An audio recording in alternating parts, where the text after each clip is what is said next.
सबसे पहले आप सभी का आपके ई शिक्षा संवाद यूट्यूब चैनल और जूम क्लास में स्वागत है, जिसमें हम लोग NTA UGC net assistant professor की तैयारी कर रहे हैं। और हम लोगों का जो टारगेट है वो एनटीए यूजीसी नेट जेआरएफ का टारगेट है, जो दिसंबर 2023 में होने वाला है। उससे संबंधित हम लोग यहाँ पे अपनी तैयारी को कंप्लीट कर रहे हैं। और हम लोग का जो सब्जेक्ट है, सब्जेक्ट एजुकेशन है। एजुकेशन में अभी तक हम लोगों ने यूनिट 10 को, यूनिट 9, यूनिट 8 डिस्कस कर लिया है। यूनिट 7 हम लोग डिस्कस कर रहे हैं।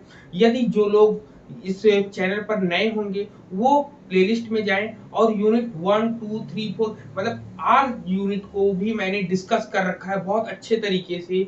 और वन बाय वन टॉपिक को मैंने डिस्कस किया है कहानियों के माध्यम से, जिससे आपको समझने में सरलता हो। ठीक है ना, उसको भी आप लोग देखिएगा। लेकिन हम लोग यहाँ पे अभी यूनिट 7 को डिस्कस कर रहे हैं। बात करेंगे एंड्रोगॉगी की। अभी तक हम लोगों ने पेडागॉगी पढ़ा है।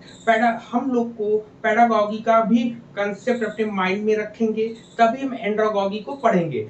पेडागॉगी को शिक्षण शास्त्र कहते हैं, जिसमें छोटे बालकों पर पूरा का पूरा ध्यान होता है। लेकिन अब हम लोग जो बात करने जा रहे हैं प्रौढ़ शिक्षा विज्ञान एंड्रोगॉगी की। किसकी? एंड्रोगॉगी की।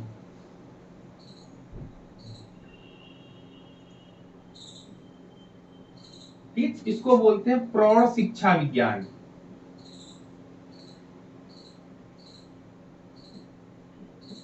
या प्रौढ़ शिक्षा बोलते हैं। ठीक है, प्रौढ़ शिक्षा विज्ञान या प्रौढ़ शिक्षा बोलते हैं। अब यहाँ पर जैसे ही मैंने आपको प्रौढ़ लिखा होगा वैसे ही आपके माइंड में आ जाना चाहिए। प्रौढ़ का मतलब होता है जो वयस्क होते हैं, जो आपका किशोरावस्था से निकल कर आगे की ओर जाते हैं, उन सभी लोगों को हम लोग प्रौढ़ बोलते हैं। सबसे पहले इनके वर्डिंग को अगर हम समझेंगे तो हमें आगे समझने में बड़ी सरलता होगी। प्रौढ़ का मतलब होता है जो वयस्क हो, जो समझदार हो, जिसमें ज्यादा हमें उनको, इसमें क्या होता है देखिए, पेडागॉगी में आपका पेडागॉगी की बात करेंगे। पेडागॉगी में क्या होता है, पेडागॉगी में बच्चे जो हैं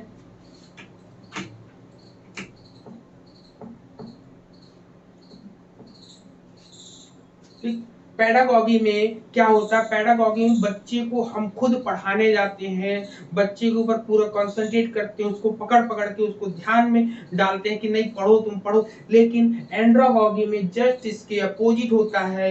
इसमें वयस्क खुद आकर स्वयं चीजों को सीखता है, समझता है। यहाँ पर वह स्वयं करता है, कहीं पर उसको कोई चीज आपको फोर्स नहीं करनी पड़ती। क्योंकि जो वयस्क होगा, जो प्रौढ़ होगा, जो समझदार होगा, उसको आपको बताने की जरूरत नहीं होगी। उसको बताने की जरूरत होगी, आप टॉपिक मैटर चीजें बताने की होगी, लेकिन आपको ये नहीं समझाना होगा कि आपको क्यों पढ़ना है, किस लिए पढ़ना है, कैसे, हाँ कैसे पढ़ना है, कहाँ पढ़ना है, ये सब चीजें एक टीचर बताएगा। लेकिन वहां पर स्वयं से जो पढ़ने के लिए आते हैं वो आपका एंड्रोगॉगी कहलाता है। ठीक है, कहेंगे एंड्रोगॉगी का अगर हम बात करें, ये ग्रीक में एंड्रोगॉगी का अर्थ जो होता है नेतृत्व करने वाला। मतलब andragogy in Greek means the man leading. क्या है एंड्रोगॉगी का ग्रीक में जो मतलब है, ग्रीक में जो अर्थ है इसका, ग्रीक में जो अर्थ बनता है उसका मतलब होता है man leading.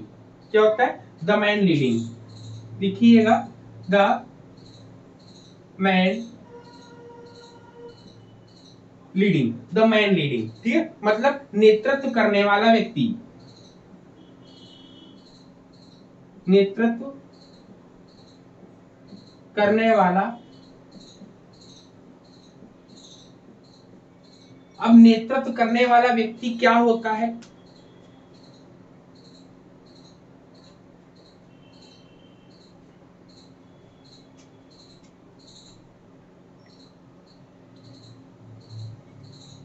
Just second.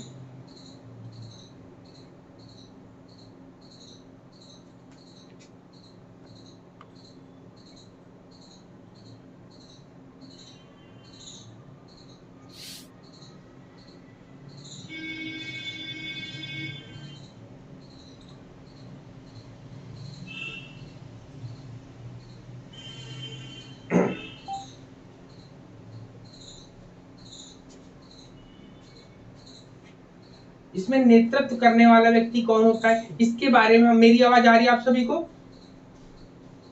Hello? जी सर। जी सर। Okay okay okay. ठीक, तो इसमें नेतृत्व करने वाले व्यक्ति की अगर हम बात करेंगे तो आपने देखा होगा, आप जैसे क्रिकेट मैच देखते होंगे, फुटबॉल देखते होंगे, कोई भी गेम्स होता है, गेम्स में क्या होता है, अगर ज्यादा लोगों की संख्या होती है तो उसमें एक नेतृत्वकर्ता बनाया जाता है जिसको हम लोग कैप्टन बोलते हैं। वो कैप्टन क्या करता है, सभी को रेगुलेट करता है, सभी को चलाने का काम करता है। नेतृत्व की बात करेंगे, नेतृत्व वाला जो टॉपिक हम लोगों ने यूनिट 9 में बहुत बेहतरीन तरीके से कॉम्पिटिटिव वे में किया था, उससे भी क्वेश्चन वहां पर आता है। लेकिन यहाँ पे नेतृत्व का मतलब होता है लीडिंग करने वाला, जो लीड करे। लीड का मतलब जो आगे आगे आपके सब चीजों को करे, आपका जो भी चीज सही, जो भी चीज गलत, वो आपको बताए, वो आपको समझाए, वो आपको करे। तो वही होता है कि एंड्रोगॉगी का मतलब होता है नेतृत्व करने वाला व्यक्ति। जब नेतृत्व करने वाला व्यक्ति जो होता है वो आपके समकक्ष भी हो सकता है, आपसे छोटा भी हो सकता है और आपसे बड़ा भी हो सकता है। ठीक है, नेतृत्व में कोई भी कर सकता है। अब बात करते हैं कि इसकी बात सबसे पहले किसने करी थी। तो इसकी बात सबसे पहले किसने करी थी, एक जर्मन शिक्षक थे जिनका नाम था अलेक्जेंडर कप्पा। ठीक, लिखिएगा, मेरे साथ लिखिएगा। ठीक, अलेक्जेंडर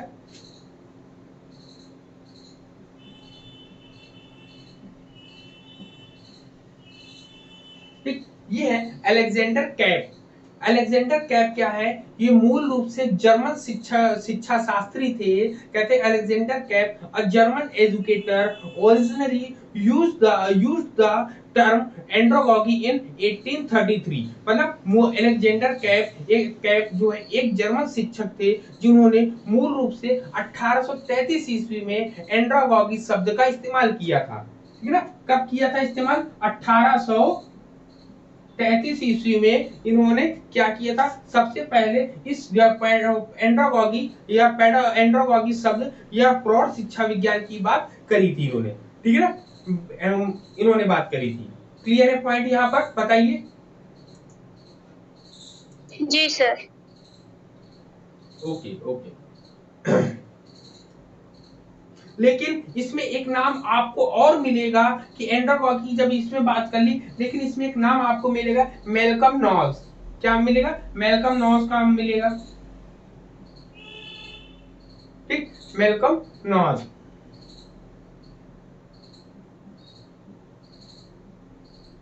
ठीक, मेलकम नॉस के बारे में भी हम लोग जानेंगे कि मेलकम नॉस क्यों इसमें फेमस है, मेलकम नॉस का इसमें क्या भूमिका है, क्या है। तो सबसे पहले इनकी डेफिनेशन के बारे में हम लोग देखेंगे कि इनकी डेफिनेशन क्या होती है। ठीक है ना, इनकी डेफिनेशन के बारे में हम लोग देखेंगे कि इनकी डेफिनेशन क्या है। प्रौढ़ शिक्षा विज्ञान वयस्क लोगों के सीखने की कला और विज्ञान है। प्रौढ़ शिक्षा विज्ञान वयस्क लोगों के सीखने की कला और विज्ञान है। ठीक है, इस प्रकार एंड्रोगॉगी लिखिएगा, इस प्रकार एंड्रोगॉगी वयस्क लोगों के सीखने के लिए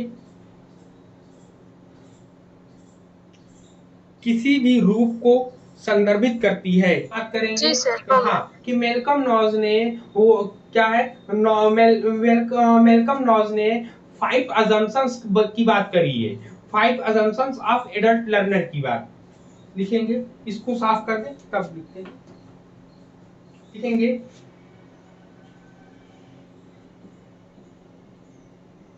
ठीक, लिखेंगे मेलकम क्लॉज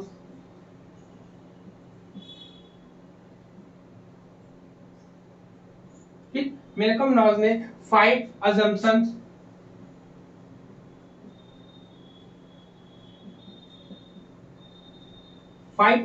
की बात करिए, 5 assumptions of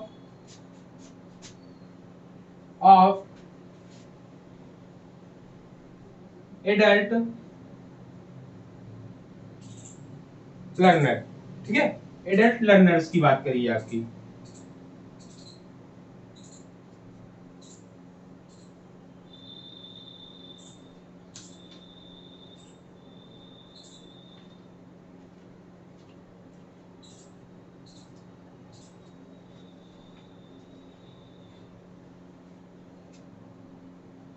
तो यहाँ पे 5 assumptions की अगर बात करेंगे तो इन्होंने कब दिया था, याद रखिएगा। मैं अगर सुन लीजिएगा, अगर जैसे आपका वीडियो कट जाता, मतलब क्लास ऑफ हो जाती, तो कोई एक लोग कॉल कर दीजिएगा मुझे ना, क्योंकि इधर से जिधर चलना चाहिए मोबाइल, दूसरे मोबाइल में वो चल नहीं रहा है। ठीक, चलिए, ठीक है। हेलो हेलो, जी जी कोई सर, एक लोग क्लियर कॉल है कर देना सर, मुझे क्लियर ना, है। जिससे मुझे पता चले हाँ क्लास ऑफ सर, हो गई है। सर। ठीक, तो यहाँ पे बात करें, मेलकम नॉज ने 5 assumptions की बात करी है, तो लिखेंगे नॉज की वयस्क अवस्था, मतलब वयस्क शिक्षार्थियों की 5 मान्यताएं इन्होंने बताई है। क्या है? वयस्क, लिखेंगे वयस्क शिक्षार्थियों की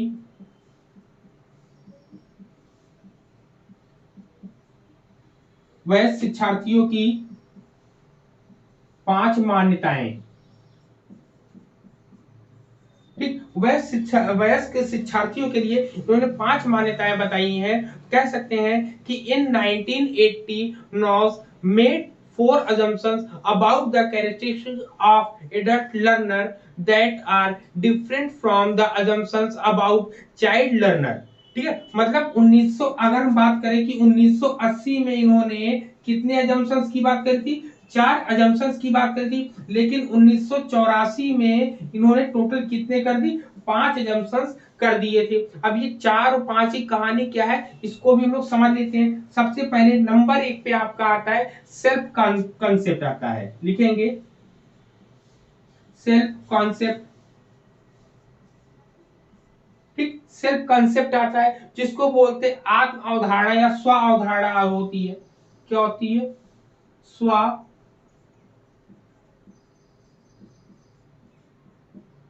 अवधारणा होती है, पहला तो ये होता है। फिर दूसरे की बात हम करेंगे, दूसरे पॉइंट पे आपका क्या आता है, दूसरे पॉइंट पे आपका आता है एडल्ट लर्नर एक्सपीरियंस, लिखेंगे एडल्ट लर्नर। ठीक है, एडल्ट लर्नर एक्सपीरियंस।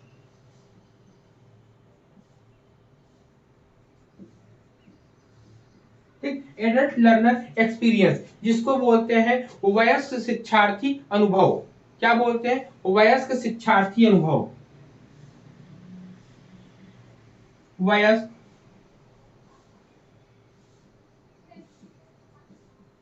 शिक्षार्थी अनुभव।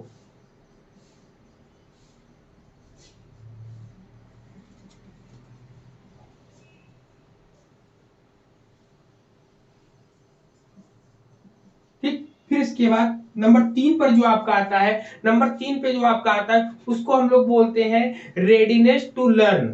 ठीक है ना, रेडीनेस टू लर्न, ठीक है ना, लिखिएगा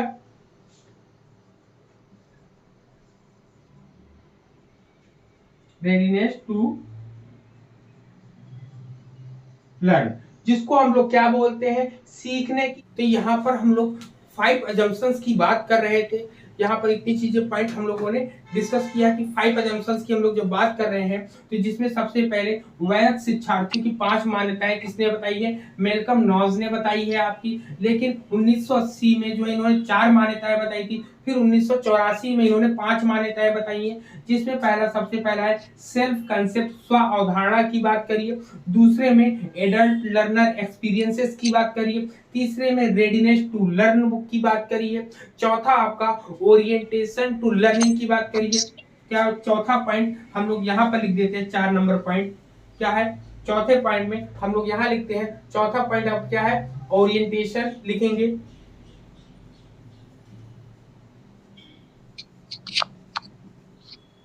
ओरिएंटेशन टू लर्निंग। सनिद्रा आप म्यूट कर लो।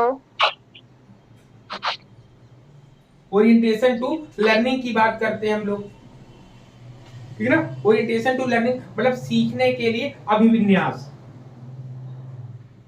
लिखेंगे सीखने के लिए अभिविन्यास।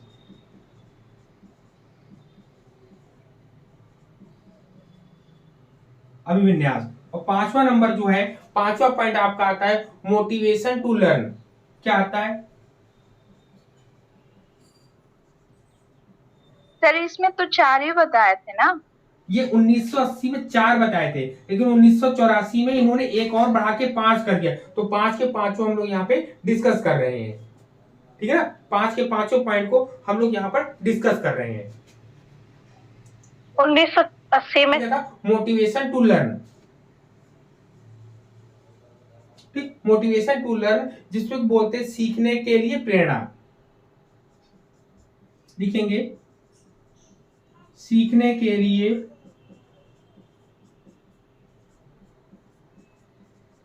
प्रेरणा। ठीक है, ये 5 पॉइंट हम लोगों ने क्या किया है, 5 पॉइंट यहाँ पे नोट डाउन किया है, जो इनकी 5 अवधारणाएं हैं। उन 5 अवधारणाओं में अब एग्जाम में आपका क्वेश्चंस कैसे आएगा, इस पर हमारा पूरा का पूरा कंसंट्रेट होना चाहिए। कि 5 में पूछेगा कि मेलकम नॉस के जो 5 अजम्पशन दिए थे निम्नलिखित में से कौन सा नहीं है, तो कौन सा नहीं है आपको ढूंढना पड़ेगा। ये 5 अगर आपको याद होंगे तो आप 5 को याद रखिएगा, जहां पर आप बैठकर पढ़ते हैं वहां पर लिख इसको चस्पा कर लीजिएगा। कि सबसे पहला सेल्फ कंसेप्ट होता है, आत्म अवधारणा की बात होती है। दूसरा जो होता है एडल्ट लर्नर एक्सपीरियंस होता है। तीसरा रेडीनेस टू लर्न होता है। चौथा ओरिएंटेशन टू लर्न होता है। पांचवा मोटिवेशन टू लर्न होता है। अब पूछा जाए कि इसके ये ऐसे ही क्रम में रहेगा कि अदल बदल कर क्रम में रहेगा, तो बिल्कुल ये इसी क्रम में आपको याद रखना है। एग्जाम में आपको अरेंज करने को आ सकता है, या फिर आपको पूछा जाएगा कि इन निम्नलिखित में से कौन सा नहीं है या कौन सा है, तो वो सब आपको बताना पड़ेगा। अब जैसे दे दिया कि एडल्ट लर्नर एक्सपीरियंसेस, तो एडल्ट लर्नर एक्सपीरियंसेस हम लोग को पता होगा, लेकिन सेल्फ कंसेप्ट की बात जो है और लोग भी करते हैं। ठीक है ना, तो उन लोगों का भी हमें ध्यान में रखना रहेगा आपका।